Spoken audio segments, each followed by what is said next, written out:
Assalamualaikum warahmatullahi wabarakatuh. Perkenalkan, nama saya Muhammad Arya Hairul Rizky.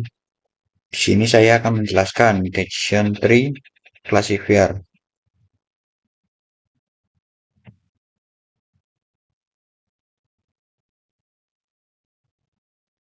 Apa itu Decision Tree Classifier? Decision Tree Classifier adalah salah satu algoritma machine learning yang digunakan untuk klasifikasi, yaitu memprediksi kategori atau kelas suatu data berdasarkan fitur-fiturnya.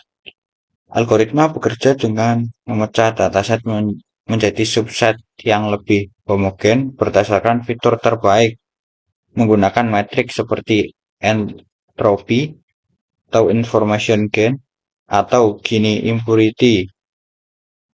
Proses ini diulang secara rekursif hingga semua data pada daun termasuk dalam satu kelas atau memenuhi kriteria berhenti, misalnya kedalaman maksimum pohon. Algoritma ini membuat model berbentuk pohon keputusan, di mana node akar atau root node adalah titik awal yang mewakili fitur utama untuk membagi data. Selanjutnya, node internal adalah mewakili pertanyaan atau kondisi pada suatu fitur. Selanjutnya, cabang atau branch, jalur keputusan berdasarkan kondisi tertentu, misalnya kurang dari atau sama dengan atau lebih dari, lebih besar dari nilai threshold. Selanjutnya, daun atau left node, hasil akhir keputusan, yaitu kelas prediksi. Cara kerja Decision Tree Classifier. Decision Tree bekerja dengan cara memecah dataset menjadi subset yang lebih homogen berdasarkan fitur terbaik. Proses ini disebut splitting. Berikut langkah-langkahnya. Yang pertama, pilih fitur terbaik untuk membagi data. Fitur terbaik adalah fitur yang memisahkan kelas dengan paling jelas. Biasanya digunakan metrik seperti Gini impurity, entropy atau information gain, chi-square, varian reduction untuk regresi. Yang kedua, bagi dataset berdasarkan fitur tersebut. Misalnya, jika fitur adalah umur, bisa dibagi menjadi kurang dari 30 dan lebih dari atau sama dengan 30. Yang ketiga, ulangi proses untuk setiap subset hingga semua data dalam subset termasuk ke satu kelas atau memenuhi kriteria stopping seperti maksimal kedalaman pohon atau jumlah minimum sampel di daun. Yang keempat, hasil akhir. Pohon keputusan lengkap dengan node daun yang mewakili kelas. Metrik untuk memilih fitur. Yang pertama, entropi dan information gain. Entropi mengukur ketidakpastian data. Information gain sama dengan penurunan entropi setelah split. Yang kedua ada Gini impurity, mengukur seberapa sering salah klasifikasi jika kita akan menebak kelas secara acak. Kelebihan decision tree yang pertama, mudah dipahami dan divisualisasikan.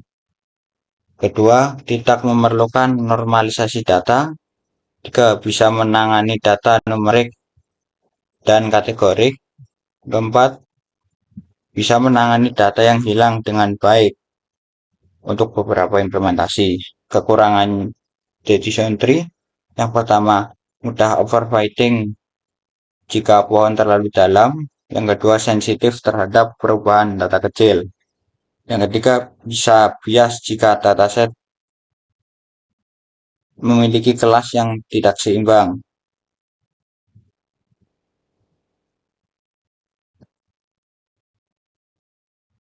Tips menggunakan decision tree. Yang pertama, gunakan pruning atau pemangkasan.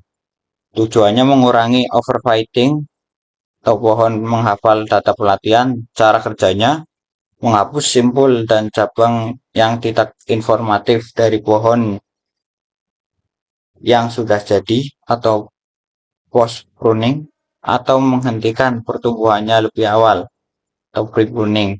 Yang kedua, pertimbangan ensemble methods.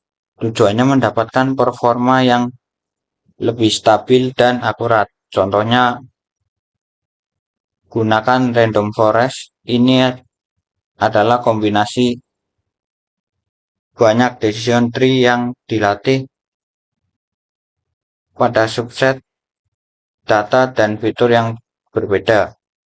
Hasilnya digabungkan untuk mengurangi varian sensitivitas terhadap perubahan kecil data dan meningkatkan regeneralisasi.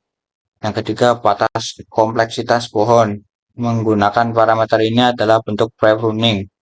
Kedalaman pohon maksimal atau max depth mengontrol jumlah lapisan atau tingkat maksimum pohon agar tidak terlalu spesifik pada data pelatihan. Sampel minimum di daun atau min samples left. Memastikan setiap keputusan akhir daun didasarkan pada jumlah data yang cukup, bukan pada noise atau sampel yang sangat sedikit. Selanjutnya, saya akan menjelaskan contoh penggunaan algoritma decision tree classifier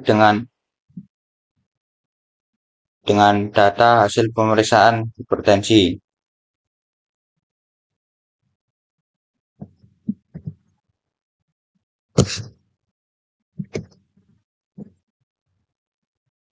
Di data ini ada nama, usia, berat, kelamin, dan hipertensi. Yang selanjutnya, data ini dihitung menggunakan rumus seperti ini.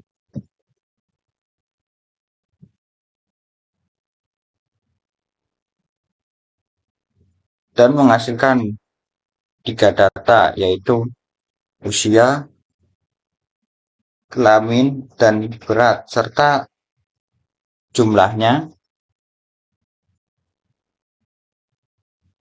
Dan ada entropi atau tingkat ketidakpastian yang hasilnya untuk data usia entropinya 0,91, untuk data kelamin entropinya 0,94, untuk data berat entropinya 0,41. Dan dari data keseluruhan ini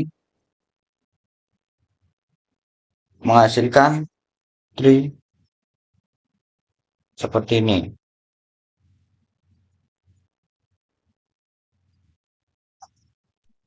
Mungkin cukup sekian presentasi dari saya. Wassalamualaikum warahmatullahi wabarakatuh.